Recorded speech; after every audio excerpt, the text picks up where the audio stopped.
വ്യാജ ലഹരി കേസിൽ ഒളിവിൽ കഴിഞ്ഞിരുന്ന ലിവിയ ജോസിനെ വിദേശത്തുനിന്നും മുംബൈയിലേക്ക് വരുന്ന വഴി മുംബൈ എയർപോർട്ടിൽ നിന്നും പിടികൂടി.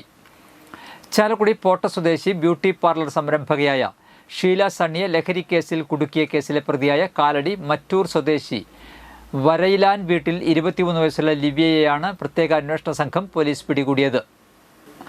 2021 ഫെബ്രുവരി 27 ഷീല സണ്ണിയുടെ സ്കൂട്ടറിൽ നിന്ന് LSD സ്റ്റാമ്പുകളെന്ന് സംശയിക്കുന്ന വസ്തുക്കൾ ചാലക്കുടി എക്സൈസ് പിടിച്ചെടുത്തത്. തുടർന്ന് ഇവരെ അറസ്റ്റ് ചെയ്ത് FIR രജിസ്റ്റർ ചെയ്തു. ഈ കേസിൽ ഷീല സണ്ണി 72 ദിവസം ജയിലിൽ കിടന്നിരുന്നു.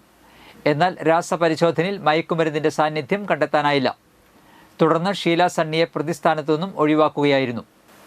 തുടർന്ന് നടത്തിയ അന്വേഷണത്തിൽ ഷീല സണ്ണിയെ മയക്കുമരുന്ന് കേസിൽ കുടുക്കുന്നതിനായി ഗൂഢാലോചന നടന്നതായി വ്യക്തമായതിനെ തുടർന്ന് കേസിൽ ലിവിയയെയും എറണാകുളം തൃപ്പൂണിത്തുറ സ്വദേശി നാരായണീയം വീട്ടിൽ നാരായണദാസ് 58 വയസ്സ് എന്നയാളെയും പ്രതി ചേർക്കുകയായിരുന്നു. നാരായണദാസിനെ ഏപ്രിൽ 28 ബാംഗ്ലൂർ ബൊമ്മനഹള്ളിയിൽ നിന്നും പിടികൂടിയിരുന്നു. ലിവിയയെ നടപടിക്രമങ്ങൾക്ക് ശേഷം കോടതിയിൽ ഹാജരാക്കി റിമാൻഡ് ചെയ്തു.